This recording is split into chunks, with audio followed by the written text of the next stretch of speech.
Jadi, assalamualaikum warahmatullahi wabarakatuh. Perkenalkan, nama saya Rizwan Muhammad. Di kesempatan kali ini saya akan mempresentasikan terkait dengan otonomi daerah dalam perspektif demokratisasi lokal.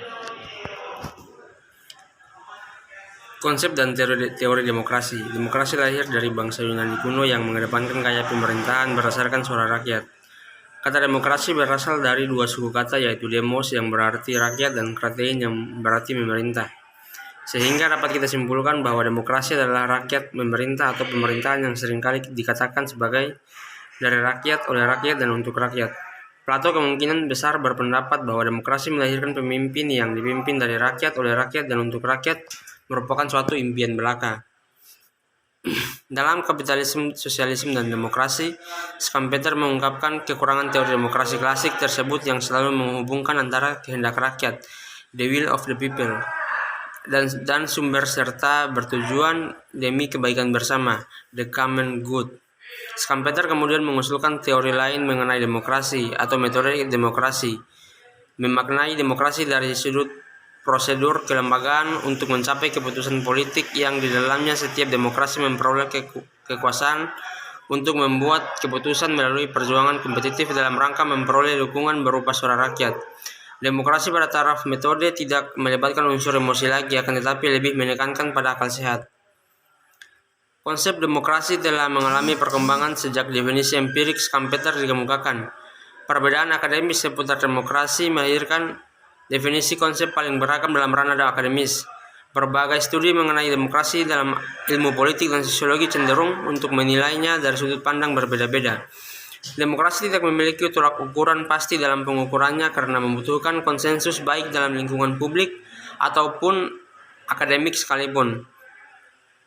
Sebagai contoh, pemerintah Amerika Serikat yang memiliki agenda utama dalam mempromosikan demokrasi dalam kebijakan luar negerinya pun ternyata masih belum memiliki kesepakatan tentang makna demokrasi. Demokrasi menurut pendapat para ahli. Robert Dahl, seperti dikutip oleh Samuel Huntington pada tahun 1997, mengungkapkan bahwa demokrasi tidak boleh melibatkan unsur emosi akan tetapi menggunakan akal sehat. Pemikiran Dahl terhadap demokrasi menandai bergulirnya babak baru pemikiran tentang demokrasi. Demokrasi akal sehat identik dengan demokrasi yang dipromosikan di negara-negara barat, dalam hal ini Amerika Serikat. Menurut Donald Horowitz, demokrasi adalah negara superpower yang satu-satunya di dunia secara teoretik militeristik mempromosikan sistem politik yang tidak terdefinisikan sampai saat ini, dan hal tersebut mempertaruhkan kredibilitas dan sumber daya teramat berharga demi mencapai maksudnya. Antara demokrasi dan kebebasan. Demokrasi sering dipertukarkan maknanya dengan kebebasan, sehingga dapat dipergunakan keduanya sekaligus. Demokrasi bisa dilihat dari salah satu perangkat praktek dan prinsip yang sudah dilembagakan, dan selanjutnya melindungi kebebasan itu sendiri. Demokrasi semestinya melibatkan konsensus di dalamnya, namun secara minimal persyaratan demokrasi terdiri dari pemerintahan yang dipilih secara mayoritas dan memerintah berdasarkan persetujuan masyarakat, berdasarkan keberadaan pemilihan umum yang bebas dan adil, proteksi terhadap kaum minoritas dan hak asas dasar manusia, persamaan perlakuan di mata hukum, proses pengadilan, dan pluralisme politik. Karakteristik dasar demokrasi seperti telah disebutkan di atas membukakan pandangan bahwa inti dari demokrasi adalah kebebasan rakyat yang dalam menentukan arah kebijakan pemerintah. Artinya demokrasi tidak hanya sekedar melibatkan kebebasan masyarakat dalam sistem politik, akan tetapi lebih dari itu sampai dengan tata cara melibatkan rakyat dalam demokrasi. Freedom House memiliki konsep sempit mengenai electoral demokrasi atau demokrasi elektoral. Yang pertama ialah sistem politik multipartai kompetitif. Yang kedua, hak pilih setara bagi orang dewasa. Yang ketiga, pemilihan umum dilakukan secara reguler, dijamin dengan pemberian secara rahasia, suara secara rahasia, terjamin keamanannya dan absennya kecurangan suara pada pemilu. Akses publik terhadap partai politik besar sampai ke pemilihnya sangat terbuka melalui media dan melalui kampanye terbuka. Sedangkan definisi politik freedom lebih luas daripada electoral demokrasi, yaitu mengukur proses pemilihan umum dan pluralisme politik sampai bagaimana memfungsikan pemerintah dan beberapa aspek dari partisipasi. Political freedom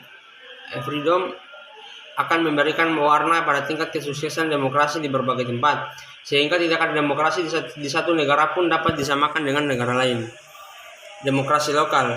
Hakikat desentralisasi adalah membawa negara lebih dekat dengan masyarakat lokal maupun mendorong tumbuhnya tata pemerintahan lokal yang lebih demokratis. Desentralisasi vis-a-vis autonomi daerah tidak menghasilkan demokrasi lokal apabila sentralisasi dan korupsi hanya sekedar dipindahkan ke daerah, bukan menguranginya. Demokrasi lokal seharusnya memenuhi beberapa aspek, yaitu partisipasi dari masyarakat, pengelolaan sumber daya akuntabel dan transparan oleh masyarakat, dimanfaatkan secara responsif untuk kepentingan masyarakat luas. Selanjutnya, Benjamin Barber mengemukakan bahwa desentralisasi tidak semata membentuk pemerintahan daerah yang menjalankan kekuasaan dan menghasilkan kebijakan, akan tapi yang lebih penting adalah membangkitkan kompetensi warga terhadap urusannya sendiri, komunitas, dan pemerintahan lokal. Demokrasi ala Putnam. Dari contoh kasus di Italia, Robert Putnam juga merupakan pengarang dari buku Sosiologi Politik Fenomenal Bowling Alone dari Amerika Serikat, mengatakan bahwa modal sosial desentralisasi dan demokrasi lokal akan membawa desentralisasi tumbuh sebagai modal sosial dan tradisi kewargaan di tingkat lokal. Putnam menjelaskan bahwa tradisi kewargaan lokal terdiri dari meningkatnya kepercayaan atau trust, toleransi, kerjasama, dan solidaritas yang melahirkan komunitas sipil, civic society. Putnam menjelaskan bahwa civic community tak sangat kental dengan civic engagement atau pertalian warga, memiliki indikator partisipasi massal, solidaritas sosial. Keduanya menurut Putnam memiliki tingkat korelasi atau hubungan tinggi dengan kinerja pembangunan ekonomi dan kualitas kehidupan demokrasi.